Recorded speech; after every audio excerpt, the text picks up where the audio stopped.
Dumating na nga po yung araw na ihahatid na nga po si nanay sa kanyang huling hantungan o sa kanya nga pong magiging bagong tahanan. At ayun nga, di ba nga po last night nga po ni nanay, alas 10 na nga po ng madaling araw nang umuwi ako. At kahit nga antok-antok pa, maaga na nga din po ako nagumising nang makagayak na nga din.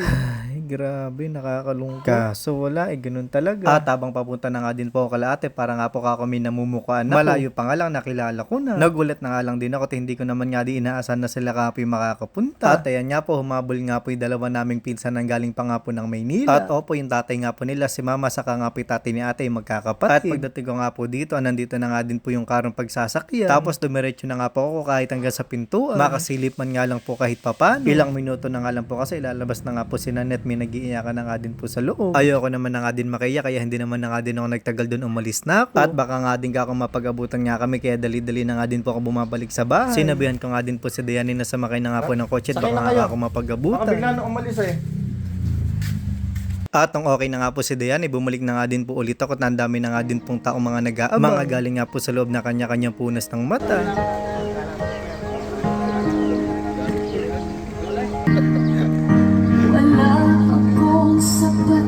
Labas na si nanay ng kanilang bahay.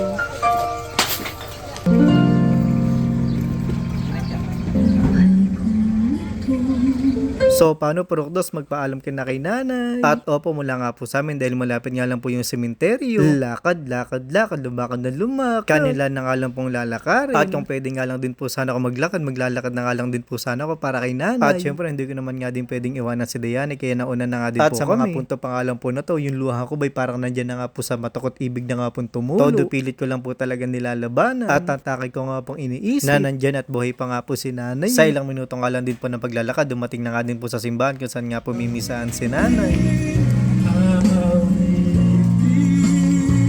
Ang buong akala ko nga po 10:30 mag-uumpisa yung misa. Pero ayun, kainaman naman nga din, medyo napaaga. At hindi nga po naghintay ng matagal sa simbahan. Isa-isa na nga din po inalis yung mga nakapatong sa ibabaw ng kabaong. At nagpapapunta na nga po ng isa sa miyembro ng pamilya para nga po magpagsalita. Ang buong akala nga naman yung magsasalita ay kapatid ni nanay na panganay, nung pala napasilip. Wala naman nga din ibig magpunta sa harapan para magsalita dahil panigurado at mga magsisiiyakan. Kaya ayan, ang ending ako nga po pinagsalita nila. Ang tanging nasabi ko nga, pailubos nga po kami nagpapasalamat sa lahat nga po ng nakiramay. Nagpaabot ng tulong. At pinaalala ko nga lang din kung gaano nga po kabait si nanay. At dahil kailangan nga po namin mauna, hindi ko na nga din po hinintay na lumabas pa ng simbahan, dumiretso na nga kami sa sementeryo. At opo, dyan na nga po ihimlay si nanay. Na dati 3 nga lang po yung nicho. Ngayon nga po ay 4 na. Na yung nicho nga po ni nanay, ipinato nga po sa asawa niya. Maya-maya nga lang din, habang naghihintay nga po kami sa paghihintuan, dumating na nga din po yung karo.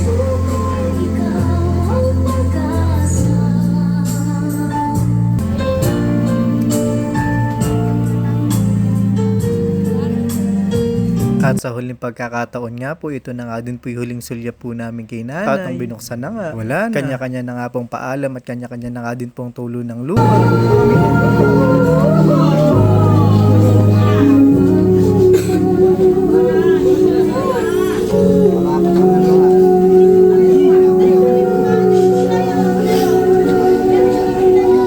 Ang sabi ko talaga, hindi nga po ako iiyak. Hindi naman nga din tayo pusong bato. Kaya po nung nakita ko na nga po sila nag-iiyakan, lalong-lalo na nga po si ate. Ayan, hindi na nga po napigilan ng mata ko na hindi mapaluha. At baka nga din mapahagulgul pa ako, umalis na nga din ako dyan. At naghintay na nga lang po ako sa nicho na pagpapasukan nga po ni nanay. Ang balak nga po sana na ipapasok na nga lang din po sa nicho ni tatay. Ang kaso nga lang, hindi pa nga po pwede dahil 4 na taon pa nga lang po yung lumilipas. Pwede na nga din sana sa isa sa kapatid nga po nila mama. 9 na taon na nga yun. Ang dahilan naman, magkakalayo naman nga po sila ni tatay. Kaya ayan nga po, pinagpatong na nga lang po nila. Ipinabaon na nga din kay nanay yung asong palagi niya nga pong ginagamit at pinagpapatokan niya nga po ng kamay. Hindi ko naman na nga din tinapos na isarado. At kami nga po umuwi na. Pagkaparado ko nga po ng kotse, dumiretso na nga po kila ate. At dito nga po sa terrace nila, may mga nakahanda na nga pong pagkain para nga po sa mga nakipaglibing. At ayun nga, meron nga po dyan piniritong tilapia, nilagang gulay, pansit, at burong kanin.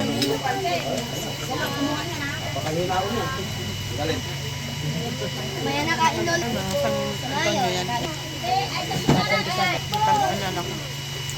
Yung uno ko pinamay. Ay, nasa king, nandyan na yung ano. Bibili na lang akong bago. Para nakikinig lahat.